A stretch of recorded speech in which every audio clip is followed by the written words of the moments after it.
Radovana Milovana. Hvala ljudi što pratite moj YouTube kanal. Svi vi koji ne pratite, slobodno zapratite, te stisnite zvonce, pogledajte stare snimke, posjetite drugima da ih pregledaju. Te ću danas nastaviti sa novom ovlašću, odnosno osvrnut ću se na jedno staro iseljeništvo koje je išlo ka poluostrvu Gargano u Apuliji, u Italiji, i riječ je o nekoliko izrazito rijetkih izrazito rijetkih imena iz 11. vijeka, a to su imena, muško ime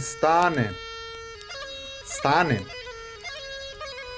primjer imena koje je bilo do negdje 20. vijeka živo u brdskim krajevima, što ukazuje da je i ovo ime iselilo iz nekih krajeva Huma, Crne Gore ili Bosne u tim starim vremenima, te ime Maleša, muško ime, po kome je danas poznato prezime Malešević i Maleševo toponim, malen,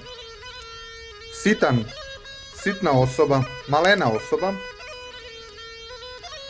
veća njegom, veći, uvećan, viši, veća, uvećana, njega.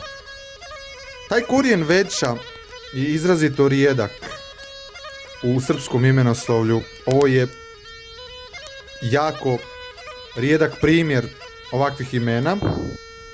Te nježedrag, znači neka je nježna dragost, je značenje tog imena, te rijetko ime, nigdje nije ovakvo ime zabilježeno, Milstrimir, mio umiljat, umilnost, strijati, ukrotiti i miriti. Znači, umilna, ukroćena, umilni ukroćeni mir je bukvalno značenje imena Milstrimir. Njegočaj, njega, a čaj je čekati, čajati, čekati. Njega koja čeka, znači nježnost koja čeka. Znači dugo čeka na nježnost, kada se do kraja bukvalno objasni ime njegočaj. Vita drag, vitati, vladati, obitavate na nekom prostoru. Drag, dragost. Strija drag, strijati, ukrotiti, učvrstiti. Znači, ukrotiti dragost je bukvalno značenje imena strija drag. Tahamir, tahati, zabavljati. Zabavljati se u miru je bukvalno značenje imena Tahamir. Trepac, trepnuti, znači brzo, bez treptaja roditi. Znači govori nam o načinu porođaja djeteta, brzinski, znači jako brzo bez nekih muka. Dražan, muško ime koji dan danas postoji, ali dražesnost, ali ovo pomiče korak unazad o starosti imena i da današnje ime nije nastalo kao nadimak, nego da je potiče iz izrazito starih vremena kao kratko ime. Radavit, radost, radosno vladati, obitavate na nekom prostoru. Polkanj, polje, ravnica, kanj, nakanjivati. To nam govori o tome da je ovaj čovjek, odnosno dijete, rođeno na putu ka polje. Znači od kuće do polja, na putu se rodio i zato je dobio ime Polkanj. Bijeleš, bijel, govori nam o izgledu kose.